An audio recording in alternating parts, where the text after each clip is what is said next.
राधे राधे बंधुओं, बहुत स्वागत है आपका ज्योतिष धर्म चैनल में। बंधुओं, हम आपको श्री कृष्ण जन्माष्टमी के पावन अवसर पर अपने चैनल के माध्यम से भगवान कृष्ण के जन्म से और उनकी लीलाओं से जुड़ी कथाओं का दर्शन करा रहे हैं। आज हम आपको बताएंगे क्यों जरूरी है जन्माष्टमी का व्रत। जन्माष्टमी का व्रत करने से साधक को किन पुण्य फलों की प्राप्ति होती है। साथ ही बताएंगे भगवान कृष्ण ने क्यों लिया 3 बार वसुदेव और देवकी के यहाँ जन्म।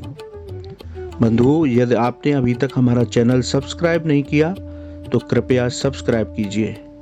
ज्योतिष और धर्म से जुड़ी शास्त्र सम्मत जानकारियों के लिए आप अपने मित्रों के साथ इस चैनल को शेयर भी कीजिए। आइए जानते हैं क्यों जरूरी है श्री कृष्ण जन्माष्टमी का व्रत। भगवान कृष्ण का जन्म भाद्रपद मास के कृष्ण पक्ष की अष्टमी तिथि को हुआ था। इसलिए शास्त्रों में भाद्रपद मास अष्टमी तिथि की विशेष महिमा बताई गई है। शास्त्रों के अनुसार जो साधक व्रत संकल्प लेकर भगवान कृष्ण के जन्म का उत्सव मनाते हैं, उनके जीवन के सभी कष्ट समाप्त हो जाते हैं। साथ ही सभी मनोकामनाएं सहज रूप में पूरी हो जाती हैं।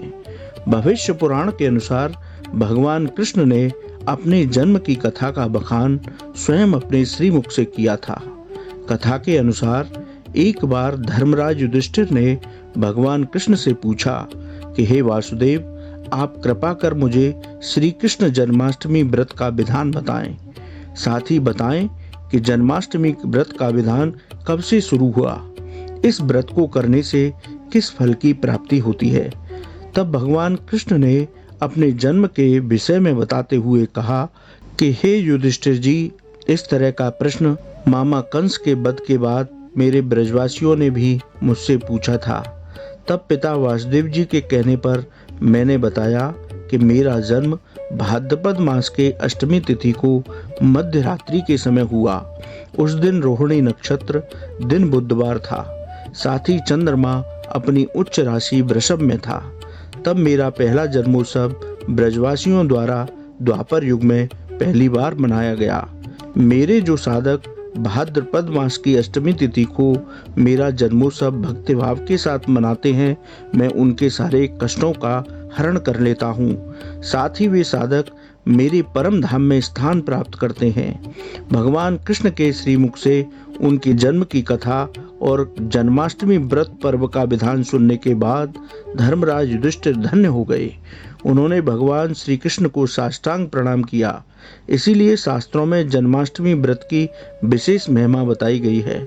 भाद्रपद मास की अष्टमी तिथि को साधकों को सूर्योदय से भगवान कृष्ण की भक्ति में लीन रहना चाहिए। व्रत पूर्वक भगवान कृष्ण की आराधना करते हुए मध्य रात्रि के समय उनका विधि पूर्वक जन्मोत्सव मनाना चाहिए।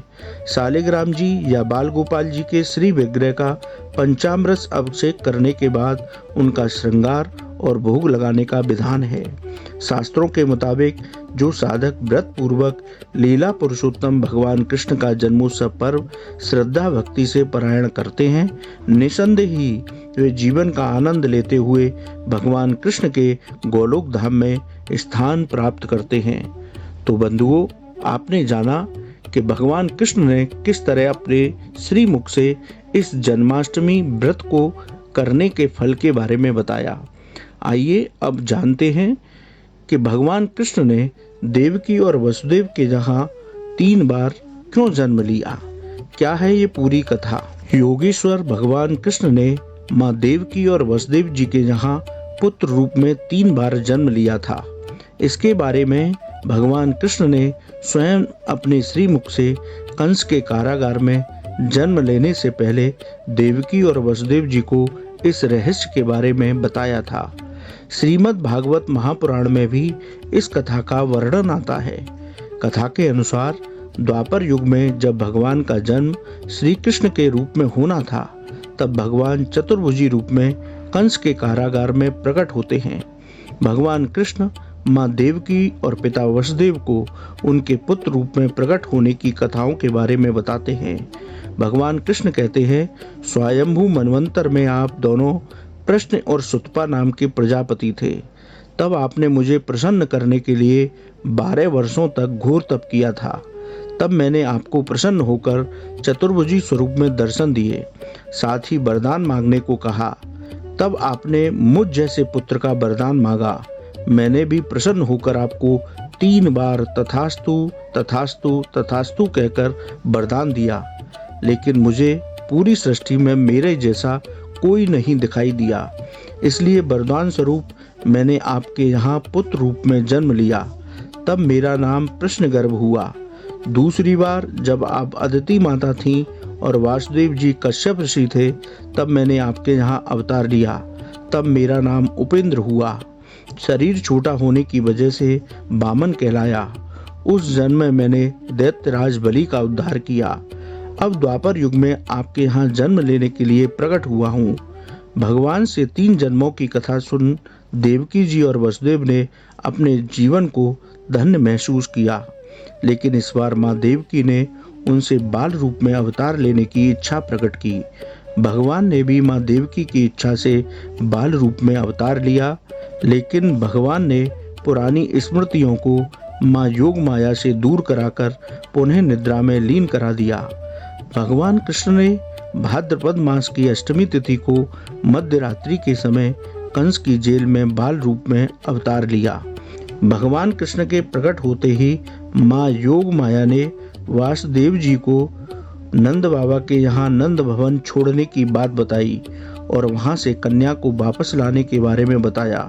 इस प्रकार भगवान कृष्ण ने 3 बार अलग अलग जन्मों में माँ देवकी और वसुदेव जी के पुत्र के रूप में जन्म लिया था।